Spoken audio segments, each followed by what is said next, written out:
مجھے بتائے گا کہ یہ ماشاءاللہ آپ اتنا بڑا کام کر رہے ہیں، اس کا آغاز کب ہوا اور کیسے ہوا؟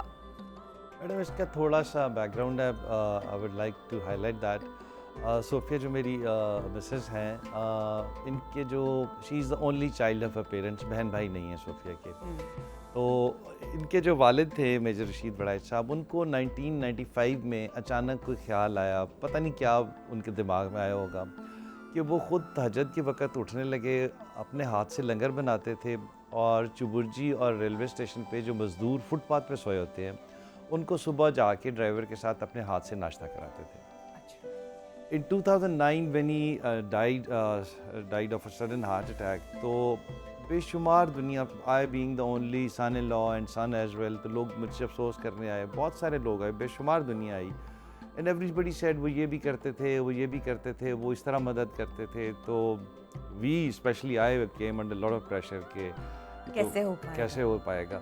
لیکن وی ڈیسائیڈیڈ ایز اے فیملی کہ وی ول کنٹینیو. ان کے زمانے میں کوئی 2009 میں 300-350 بندے کا لنگر جاتا تھا. We decided that we will continue it. آج الحمدللہ 2009 سے لے کے ابھی تک بغیر ایک دن کے ناگے کے ہمارے گھر سے ڈیلی 700 بندے کا لنگر جاتا ہے. دیر آر 70 فیملیز جن کو ہم نہیں جانتے زیادہ تر کو. مثلاً آپ نے کہا کہ میرے محلے میں ایک سفید پوش انسان رہتا ہے، اس کی 4 بیٹیاں ہیں، وہ ہاتھ نہیں پھیلاتا. تو ہم نے اس کا منتھلی راشن شروع کر دیا. مہینے کو 1 تاریخ کو ڈرائیور جاتا ہے، راشن دیتا ہے، وہ پوچھتا ہے کہاں سے ہے، وہ کہتا اللہ کے گھر سے ہے. وہ سفید پوش ہوتا ہے، وہ رکھ لیتا ہے. 70 فیملیز ہیں. مور دین 60 انڈیویجولز ایسے ہیں جن کو ہم منتھلی اسٹائپنڈ دے رہے ہیں. کچھ اسٹوڈنٹس ہیں، کوئی بزرگ ہیں جو میڈیسن نہیں افورڈ کرتے، تو ان کو ہم 10, 15, 20 ہزار روپیہ اسٹائپنڈ دے رہے تھے. یہ سارا کچھ ہم کر رہے تھے فرام آر اون انکم. میں اور بیگم صاحبہ جو ہماری انکم آتی ہے اس سے ہم یہ کر رہے تھے. تو یہ جو بچے پالنے والا آئیڈیا تھا یہ صوفیہ کا تھا. آلموسٹ 16 months بیک اس نے مجھے کہا کہ یہ جو بیکارنیں کھڑی ہوتی ہیں نا چوک میں بچے لے کے جن کو انجیکشن لگائے ہوتے ہیں، تو شی آلویز یوز ٹو سے یار کہ محبوب نہ تمہارا ڈپارٹمنٹ کچھ کرتا ہے نہ گورنمنٹ کرتی ہے، یہ بہت جاتی ہے، میں نے یہ بچے اڈاپٹ کرنے. تو when she assisted a lot، تو ہمارا اپنا ذاتی گھر کیولری گراؤنڈ میں ہے. میں نے پھر ہم نے ڈفرینٹ رول ماڈلز وزٹ کیے. ڈاکٹر امجد ثاقب صاحب کو دیکھا، بہت اچھا کام کر رہے ہیں. زبرد خان کو دیکھا، پورا اسٹڈی کیا، ریسرچ کیا. ایسٹریس ولیج. ہمیں ایک چیز کی جو اسپیشلی مجھے فیل ہوا کہ ان بچوں کو چھت بھی ہے، اچھا ٹریٹمنٹ بھی مل رہا ہے، لیکن ایک جو سینس آف اونرشپ ہے نا کہ as a father, as a mother, وہ نہیں ہے. تو آر کانسیپٹ واز کہ ہم نے اگر ان بچوں کو اڈاپٹ کرنا ہے تو ایسے ہی اڈاپٹ کرنا ہے جیسے ہمارے سگے بچے. تو پھر میں نے ہمیں دور میں بھی گھر مل رہے تھے، سستے مل رہے تھے. ہمارا اپنا کیولری گراؤنڈ میں گھر ہے. تو میں نے ایک گھر دیکھا جو ہمارے گھر کی بالکل بیک پہ تھا، رینٹ پہ ہم نے لیا. اس کی کاسٹ بھی زیادہ ہے کیونکہ پوش ایریا ہے. تو پھر وہاں پہ ہم نے پہلے 5 بچے لیے چائلڈ پروٹیکشن بیورو سے. اور ایج ہم نے شروع میں رکھی 3 سے 5 سال. تو وہ ہم نے ان بچوں کو ہم نے نادرا میں ایک آپشن ہوتی ہے روحانی والدین، اپنے نام سے ہم نے رجسٹر کرایا، بیکاز پتہ ہی نہیں تھا کہ وہ بچے کس کے ہیں، کہاں سے ہیں. تو ہم نے شروع میں ایج کرائٹیریا رکھا 3 سے 5 سال. پھر وہ جب پہلا گھر اسٹیبلش ہو گیا، پھر بچے ڈفرینٹ سورسز سے آتے گئے. 3 ہوئے، پھر 10 ہو گئے، پھر 15 ہو گئے، پھر 20 ہو گئے. پھر جب پہلا گھر کمپلیٹ ہو گیا، اور ان گھروں کا نام خالد عباس ڈار صاحب نے رکھا تھا اپنا گھر، تاکہ بچوں سے کوئی پوچھے کہ کہاں رہتے ہیں، کہاں سے آ رہے ہیں، تو وہ کہیں جی اپنے گھر میں رہتے ہیں، اپنے گھر سے آ رہے ہیں. باپ کیا کرتا ہے؟ باپ DI جی ہے. میں آپ کو لاکھ کہتا رہا ہوں کہ وہ بچے ایئر کنڈیشن گھروں میں رہتے ہیں، ڈائننگ ٹیبل پہ کھانا کھاتے ہیں، میڈز ہیں، مدر میڈز ہیں. جب تک لوگ وزٹ نہیں کریں گے ون کی ناٹ بلیو. پھر جب وہ ایک گھر کمپلیٹ ہو گیا، پھر یہ کام بیسیکلی اللہ تعالیٰ کراتا ہے، انسان نہیں کرتا. اللہ تعالیٰ چنتا ہے صرف اس کام. Very true. تو پھر لوگوں نے ہمیں انکریج کرنا شروع کیا. پھر کارواں بنتا گیا، لوگ ایڈ آن ہوتے گئے.